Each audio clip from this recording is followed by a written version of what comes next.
Around.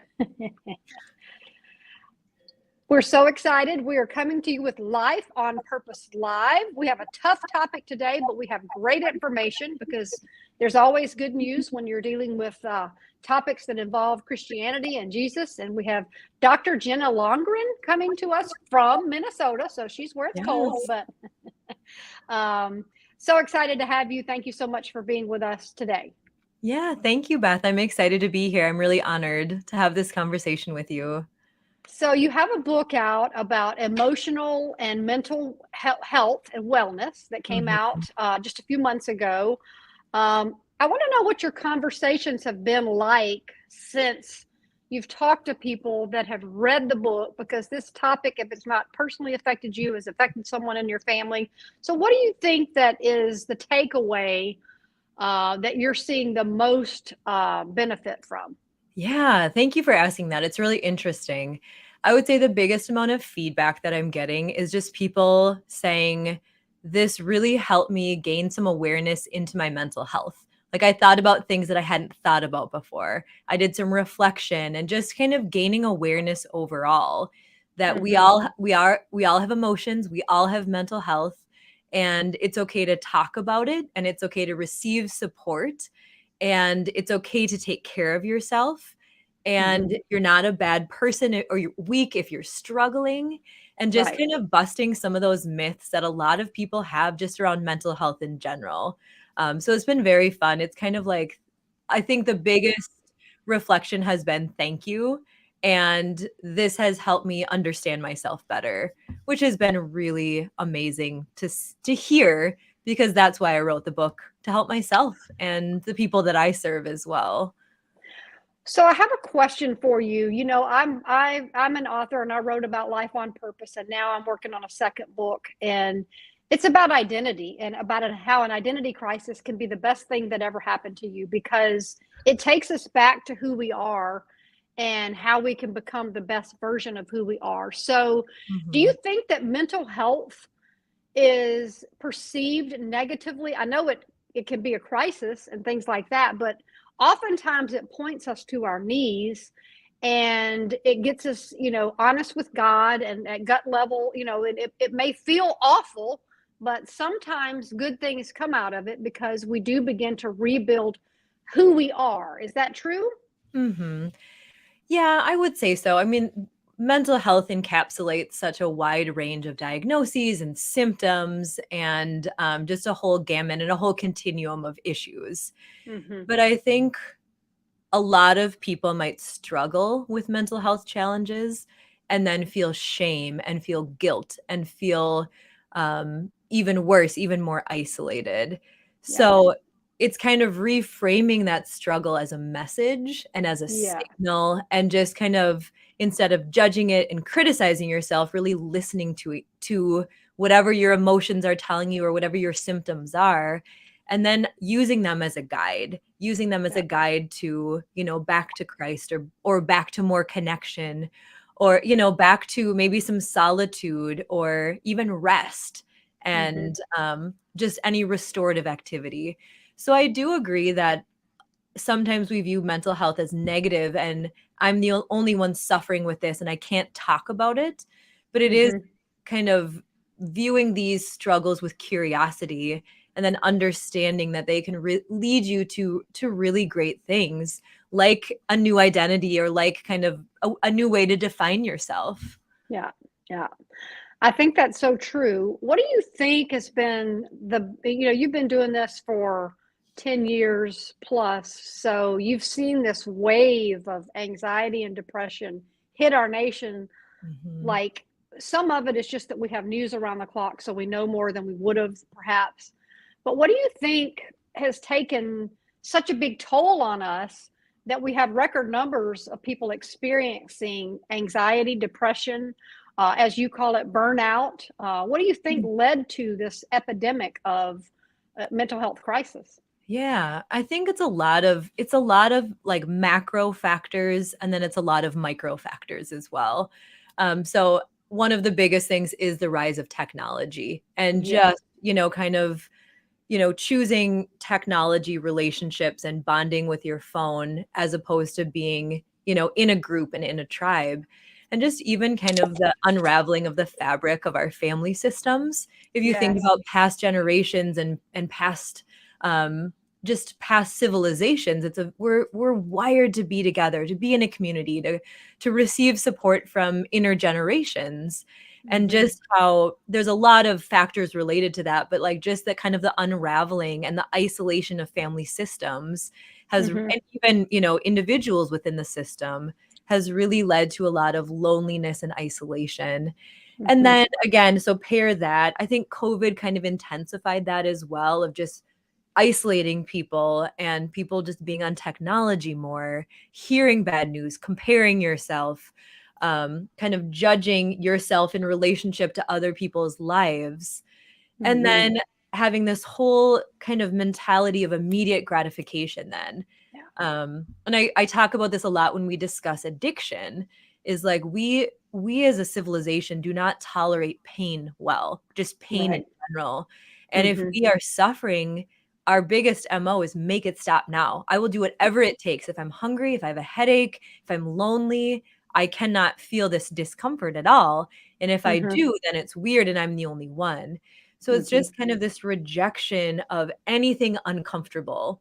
And I've seen that in a lot of different ways, of just like, I'm not going to small talk with someone because that's awkward. So I'm just going to stare at my phone instead. Or I'm Yeah. not going to, it's just, I could go on and on about this, but it's just these macro level things of just isolation in general is really damaging to your health. It's Yeah. really damaging to your immune system. So and Mm. then even just, kind of people leaving the church and living in these isolated units, isolating in general, and then even just some perceptions about mental health too. Yeah.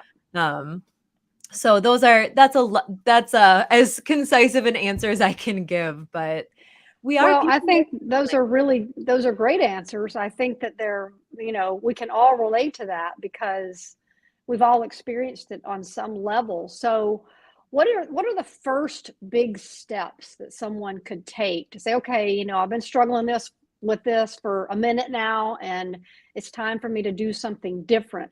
What does different look like when you begin to take charge of yourself and your mental health and your physical health? What do you do in that initial, okay, I'm making some changes? What do those look like to help begin to shift that perspective? Yeah. Well, I think step 1 is kind of the decision, right? Because I Mhm. think a Yep. lot of us kind of know we should be better, and I should, budget better or eat better, work out more, connect more, Mhm. go on more date nights, whatever it might be. And Yeah. I think it's different to kind of have it be a should as opposed to having it be a must. Like, this is something that I am going to do now. And Mhm. then it's really about having an awareness of what your current patterns are. Because a lot of times we do things so subconsciously. It just True. becomes a habit. A lot of our behavior is very automated. So it's really about just getting aware. What are the patterns that might lead you to overeat or overdrink, or, spend too much time on social media, or engage in self-harming behaviors, whatever that might be, or gamble, whatever those coping strategies might be. What is as much information as possible to help you have this awareness of why you're responding the way you are. And then it's just very simple 1% changes, really simple, in very manageable ways. So it's kind of having this knowledge about what you currently do, this vision of where you want to be, and then starting it as simply as possible. A few other things just to really design your environment to be conducive to good habits and to like restorative activities, and that reflects the values that you have. Um, and also just receiving that support. Hang out with healthier people, hang out Yeah. with people who fill up your cup and who have conversations that enlighten you and energize you, and be that person to other people as well. Yeah. So a whole other aspect of this is a lot of times when we suffer, it's when we are focused on us and focused on how life isn't turning out the way it should, or how other people have let us down, or on all of the overwhelming news and just the despair Yeah. in the world, and just Yeah. feeling that in our hearts, and just kind of catching that despair. Yeah. So it's really about focusing outward too, focusing on others, thinking Yeah. about ways that you can serve, because that's very healing in and of itself. It Uh, is. It is. And let's talk about that friendship and choosing your people that you spend your time with, because I run into this a lot, especially in coaching with women, is, I want better friends. I want more friends, but they don't come knocking on your door. So say you want to have a better set of relationships where there are better environments and people are more intentional. How important is it to do the work to go out where they are, since they're not going to come to you? well, I would say it's very important, and Yes. it is, and that's where, like we talked about, this kind of avoiding discomfort. It can be Yeah. very vulnerable and uncomfortable to make a friend in your 20s or your 30s or your 40s or your 60s, because we kind of just divert back to our what we always do and the people who are in close proximity to us and our family members and our old friends. But truly understanding how much we are influenced by the people around us, it's astounding. So it's kind of, once again, figuring out, who do you want to become? Who do you want to Hmm. be like? And then really kind of being a good friend to those groups. Yeah. And I mentioned this a little bit in the book, of just this identity and hanging out with people who really fill our cup and we want to define ourselves like my sister's a very dedicated runner. She she once ran 4 marathons in 4 days in 4 different states. So the Wow. people, yeah, so she Wow. is amazing. She's a mother of 3, she's a nurse, like amazing, my hero, but I do not define myself as a runner. So she hangs out with people who are super healthy, who work out almost every day, who can talk about workouts with a lot of nuance and kind of target different muscle groups and have diets like conducive to long distance running. Like that is her tribe. That's who she hangs out with. I don't hang out with maybe I should, maybe I should have healthier friends, but I hang out with a lot of people who have 4 kids just like me, and I hang out Hmm. with people who have really similar like who have similar views of health as me and who read similar books that I do. I identify more as a reader than a runner, but I love Hmm. to talk about what I'm reading and ideas that I have, and I love to Hmm. having that intellectual companionship. Yeah. Um, so it's not like there's one friend group of awesome people that we're all missing out on, but it's really honing in on what your values are, how you Yeah. want to define yourself, and then finding them. The Yeah. other interesting thing that is unique to this day and age is I think that we can connect with people through books and also through virtual. As I'm very old fashioned when it comes to technology, but there is a lot of just community online. So if that is what's available, if it's a chat group or if it's a video call coaching, virtually, I think that's beautiful. Yeah. But I like to think about kind of studying successful, brilliant people from history and almost connecting with them through the work that they've written or their habits and things like that. So Yeah. I think that's kind of a unique way to think about how you can be influenced by other people. It doesn't Yeah. necessarily have to be in real life, but I think Yeah. that's a beautiful way to do it as well. Well, that's a great point. And then also making the time for that, because, we kind of live in a drive-by society. And my next book is No Hamsters in Heaven, How to Stop Spinning Out of Control. So, what do you think about that, the busy culture that we have? Is that just burning people out? I yes, I would say it depends though, I guess. And I think it was interesting kind of through COVID how a lot of people were like, "Wow, everything just stopped." Yeah. And I kind of got back to my hobbies, or I did a creative project. A lot of books were written. So it was Hmm. like this forced slowing down. Hmm. So I think there's a lot of pull, as a mom with young kids who are in activities, and we're in a really busy season right now. So I do think that is kind of the pressure to do it all and to hang out with people and all of these things can be very overwhelming. So I Yeah. think just kind of setting boundaries, and for me, like I'm very intentional about engaging in activities that are gonna increase my connections. I've always been like that. So for example, there's a church in town does a huge trunk or treat. And we opted out this year. And I was just really thinking about it. And I was like, that's not really as fun as it is to get candy and to see costumes. We already did 2 other ones. And I thought, that's not going to really deepen any of our connections. That's such a value of mine. And it's just what I crave, that it's okay to opt out, spend time at home with the family, have a closer, family night, as opposed to going out in the cold and just engaging in this activity that's not going to deepen a relationship. It's not going to fill my cup in a way that's nourishing. So it's okay to kind of make those calls. And then in just terms of building relationships, it's really important to be intentional about it, because it's not just going to happen automatically. And to just, create opportunities for connection and get outside your comfort zone in doing that. Because a lot of people are in their Netflix binge watch together while on your phone type comfort zone, which again, no judgment, at all. Right. But I think especially with, in an intimate relationship or marriage, getting outside your comfort zone with your significant other is really good for your marriage as well. And doing new things, being with new people is a really good way to kind of be your best self with your partner. So I think that's an interesting thing as well. I think so too. It's okay to say no. You can't say yes to everything. So pick those no's, but say some. And I think that's a really, a good thing. So you talk about something that I think is a big topic, and that's generational differences in supervision. I have grandkids, and so I love them. They love me.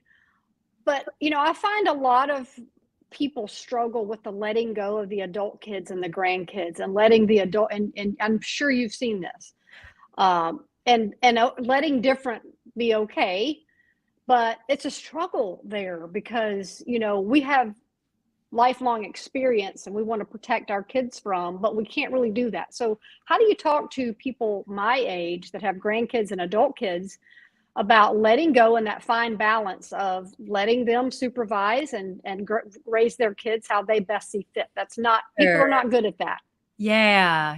That's such an interesting topic, and it's an interesting thing. And I'm fascinated by generational differences. Raising a child in the 50s when my parents grew up as opposed to now, and just kind of how different generations adapted based on how they were raised.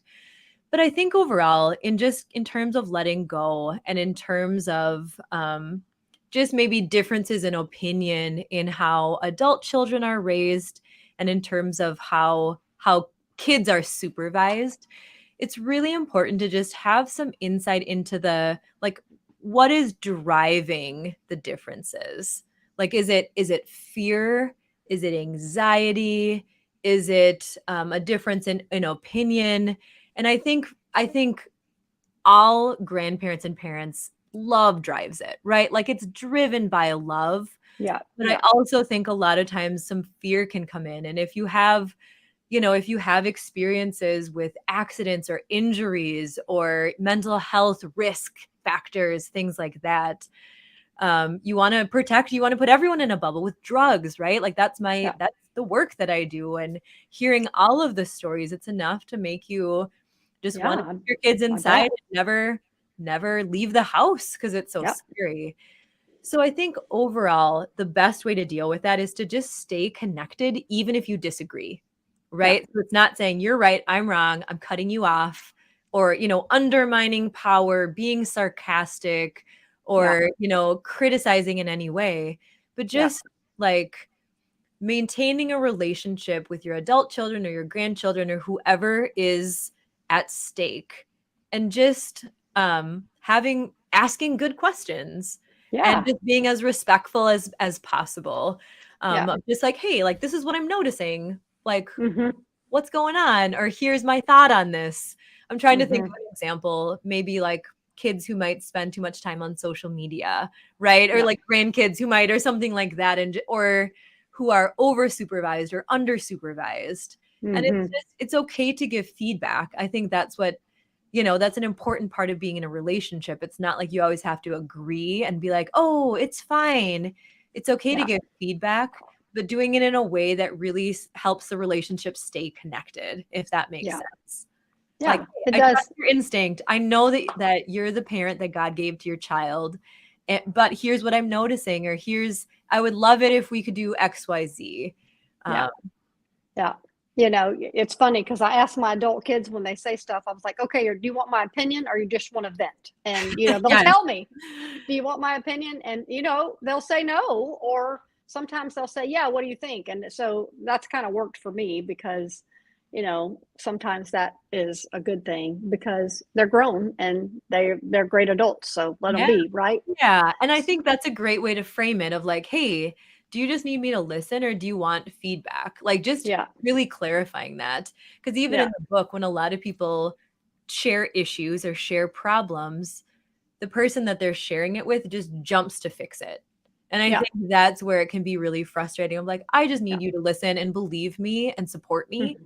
as Hmm. opposed to telling me a solution. Because I Right. can figure out solutions. So I Right. do think that's beautiful, a beautiful system that you have with your kids of like, let's just be really clear as to what our expectations are in this conversation. Um, Yeah. that's a really Yeah. cool way to do it. So let's talk about your book. What's the difference in mental health and emotional health? Um, Emotional health is a part of mental health. Like it's an umbrella term. Mental health is an umbrella term that encapsulates emotional health. So there's not really a difference. It's Okay. almost used interchangeably. Gotcha. So it's just kind of all of the ways that we can. It just describes our state of being, our Hmm. behaviors, our thinking, and our emotions. Hmm. And if we're experiencing symptoms that are leading to just distress and impairment. Hmm. So a mental health challenge, are issues that lead us to distress and impairment. Yeah. And just emotional health is a big facet of that. And that Hmm. is, that's almost piggybacked off of emotional intelligence, of having this kind of deep understanding and ability to name and communicate your emotions and how your emotions are impacted by your experience and by other people, and being able to communicate that and receive support if Yeah. you are struggling with your emotional Yeah. health. Yeah. That's very, very well said. Ooh, I had a question. What was it? Oh, addiction. That was it. So, I mean, almost everybody's been affected by addiction, and this is one of your specialties. Mhm, And regardless of if you're the addicted or you're in the family of someone that's mhm. addicted, this is a crisis that's affected most everyone. And you teach people how to help people Yep. through that, and so you're an educator on this topic, and you're a doctor, and so you've done the education, you've done the work to learn the practices that help. So what do you say to someone who may be struggling with an addiction or may have a family member, and I mean, how do they find hope, because most have tried, and different things, and what's that one thing that you can say that says don't give up? Yeah. Man, I don't know. Let me think about that. That's a question about one thing to say. I think addiction is a very traumatic experience for the It person is. for the person who is like plagued by the addiction themselves, but also for their family members. And I Mm-hmm. know of people who have been diagnosed with PTSD as a result of their family member's addiction. So Yeah. it's just inherently such a Yeah. powerless experience. And that's, I think, what is so traumatic about it is someone I love is struggling. I can't help them. I Yeah. can't make them stop. And no matter what I say, it just seems like they're like it seems very hopeless, right? Mm-hmm. So I would say when for the person who's struggling, I think there's a lot of shame and there's a lot of guilt, and they hide it and they lie Yeah. about it and they do whatever it takes to make sure that they can keep using, because that is what fixes them. Mm-hmm. So to really understand that this is an attempt at coping, and it's attempt at comforting themselves. And I Yeah. think just viewing it like that instead of you're selfish, you're, an addict, you're a criminal, It's like Yeah. you're doing the best you can with what you have. Yeah. So I don't know if there's one thing to say necessarily, but it's just to understand that they're trying to find peace and comfort somewhere because they're not Yeah. finding it in their head, in their life, in their anywhere. And this is what Mhm. is providing it with that. And I would just say being there and saying, I'm here to listen and I want to help you, and just asking them good questions of like, what do you want and who do you want to be and what are your goals and values, and just like, where do you want to get to? Yeah. And then it's a technique that's called motivational interviewing, but it's really about developing discrepancy then. So instead of saying, if you do this again, you're going to jail, we're cutting you off, you're kicked out of the family, you can't come home. It's just about, in an unbiased way, which is really hard, to listen super well, to reflect back, and then to gently kind of understand where they want to go and how their addiction is stopping that. So that's Yeah. like, that's one technique. And then for the family members, I would say to take care of yourself. I think that's one of the best things is like, Yeah. Good it's one. really hard to love an addict and it's really hard to know how to respond. And there's a lot of conflicting evidence, right? It's like, are you enabling them if they live at home? Are you Right. enabling them if you do XYZ? And now, I mean, we're really seeing that it's important to have really good boundaries and you don't give an addict hundreds of dollars, thousands of dollars, just cash, right? Like those things. But I do think it's okay to be in a relationship with them and to say, I love you, I'm here for you, I will listen to you, you're welcome anytime, depending on the circumstances. Yeah. If other family members or young children could be harmed if they're actively using. There's a lot of caveats to that. Yeah. But I think overall, the message is I love you and I'm here for you. And if you need me, I'll sit with you. I think that's a really powerful message that isn't said a lot. It's mostly like, if you do this again, I'm leaving. Or if you do this again, you're kicked out. So it's really taking the relationship and making it contingent on them behaving Mhm. while they're struggling with a disorder that they can't control, which is just really tough. So Yeah. And your book brings in the biblical wisdom. So, how important do you think that component is to the recovery process? The biblical wisdom and the Bible and the praying and those components? Because I I'm that's biased, important. I'm Christian, but I think it's incredibly important. Yeah.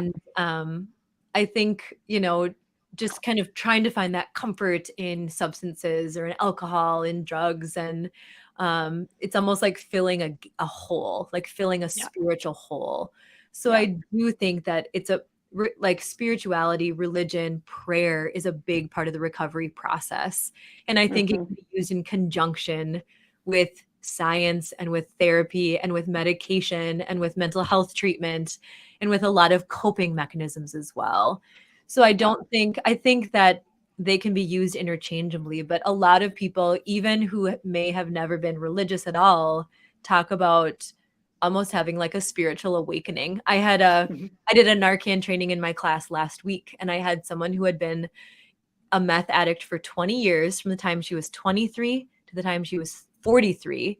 And she was 14 months sober. And she just told her story. And she just said, I don't know how to describe it. I am not religious, but I had a spiritual awakening. And I just like prayed for forgiveness. And she's like, and I have not been the same since. So I've heard countless stories like that, even for Yeah. someone who it's like, I am in such a despair. Like, I can't do this myself. I need help. Like Yeah. I need something greater than myself because it's not working my way. Yeah. So it just plays a huge role in it. Um, and it's Well, a multifaceted solution. I think the key, though, is what you've said and what I have. I've had counseling over the span of my lifetime numerous times, and I think just saying I need help just gets that off. It's like you take it and you go, okay, I need some help, and then you pray for help, and then you get help.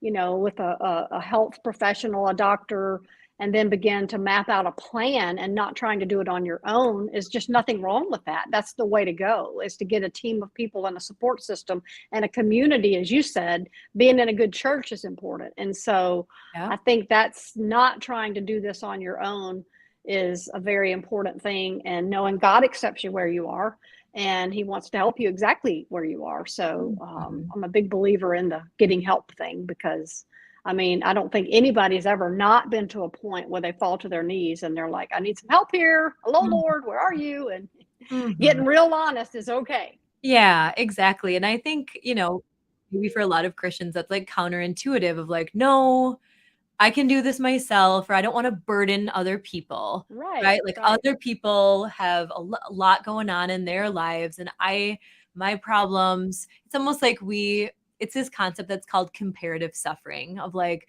their problems are worse, and they Yeah. can't support me because, I don't wanna be a burden to them. But Mm-hmm. truly, like, it is okay to say that you're not okay, and it is Yeah. okay to ask for help, and Yeah. if friends can't provide help, that's okay too, but I think most people I don't know how many times someone has shared what they're going through, and I just thought like, "Well, why didn't you tell me? Like, I could have come watched your kids. I could have taken you meals. I would have been more than happy to help you." Just a friend Yeah. who, like, may have gotten who was hospitalized for mental health challenges, Yeah. like, just in feeling that shame and Yeah. feeling that isolation of, like, this is embarrassing. Um, Right. like, we need each other. That's how we thrive, and that's how we survive as a group. And I do Mm-hmm. think just kind of that stigma of like it's weak to say when you're struggling and strong people never have issues and they just kind of bear it and struggle. But I think it's the opposite. I think if you can be honest and say, I'm having a hard time right now, I feel Yeah. like that really opens up a deepening of relationships. I had Yeah. over the summer, I got together with one of my good friends and I was like, you know what?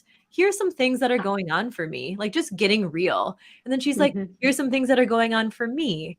And it's not like it's, again, like over disclosing or just, Mm. sometimes that's too much online if it's like, here's all my problems all the time.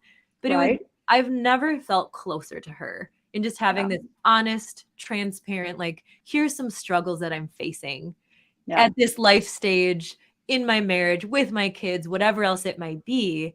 And Mm-hmm. just to know that you're not alone, of like, me too. I go through that too. It's Yeah. very healing in and of itself to know you're not alone.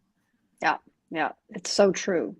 Well, we could talk all day, but we won't, because you've got a book that answers a lot of these questions, and it's the Guide to Emotional and Mental Health. And so in that book is a guide. So Dr. Londgren has written this book on based in experience and education. And if you're struggling with anything, then what do you say to someone about ordering the book? What are they going to be able to do? They're going to be able to have a guide, right? You're going Yeah. to walk them through and help them know how to process the information to get to a better, healthy mental and physical Yeah. place, right? Yep, and they can just go to timeofgrace.org and type it in, Guide to Mental and Emotional Wellness. I'm very proud of it. I consider this the book that I need for myself that I wish I could have read maybe 5 years ago, maybe 10 years ago in Right. becoming a mother and just kind of optimizing my mental and emotional wellness. Yeah, yeah. And as moms, especially of 4 kids, you really have to make time to take care of yourself, and there's nothing wrong with that. That doesn't mean you're weak. If anything, it demonstrates your strength.